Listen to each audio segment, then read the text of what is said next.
Robert Eggers' chilling rendition of A Christmas Carol, a showcase for Willem Dafoe.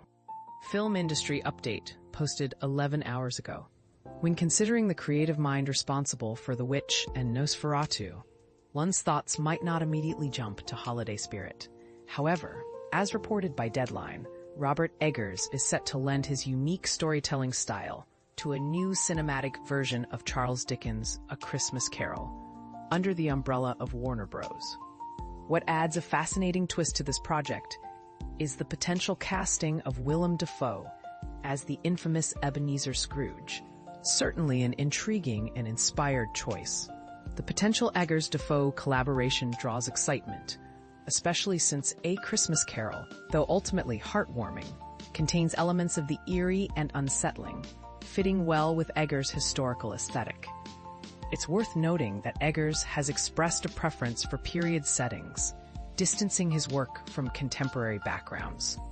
Charles Dickens' classic story has undergone numerous adaptations since the early 1900s, with notable versions including The Muppet Christmas Carol, Scrooged with Bill Murray, and a motion capture film directed by Robert Zemeckis and starring Jim Carrey. My personal recommendation would be the 1951 film Scrooge, featuring Alastair Sim in the titular role. Before Eggers dives into this ghostly Christmas tale, he will be busy with another project titled Werwulf, which is scheduled for a December 25, 2026 release.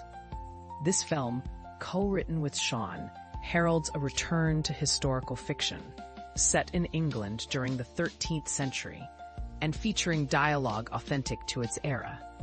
Originally intended to be shot in black and white, Eggers has described Werwulf as the darkest work he has penned so far. In addition, Eggers is rumored to contribute his talents to a sequel of Jim Henson's Labyrinth, adding another exciting project to his already impressive lineup. How do you feel about Robert Eggers bringing his vision to A Christmas Carol? Does Willem Dafoe as Scrooge pique your interest? And while we're at it, what has been your most beloved adaptation of this timeless tale? About the author, news editor, favorite movies, Alien, The Assassination of Jesse James by the Coward Robert Ford, Braveheart, The Bridge on the River Kwai, City of God, Cloud Atlas, Creature from the Black Lagoon, The Edge, The Fifth Element, Galaxy Quest, The Girl with the Dragon Tattoo, The Godfather Parts 1 and 2, Goodfellas, The Good, the Bad, and the Ugly, Gladiator, Lawrence of Arabia, The Lord of the Rings Trilogy, The Magnificent Seven, Monty Python and the Holy Grail, Perfume, The Story of a Murderer, The Prestige, Prisoners, Psycho, Raiders of the Lost Ark, Rear Window, The Shining, Sorcerer, The Talented Mr. Ripley, There Will Be Blood, The Treasure of the Sierra Madre, Zodiac. Likes, drawing, cooking, watching movies, and attempting, often unsuccessfully, to expand this list further.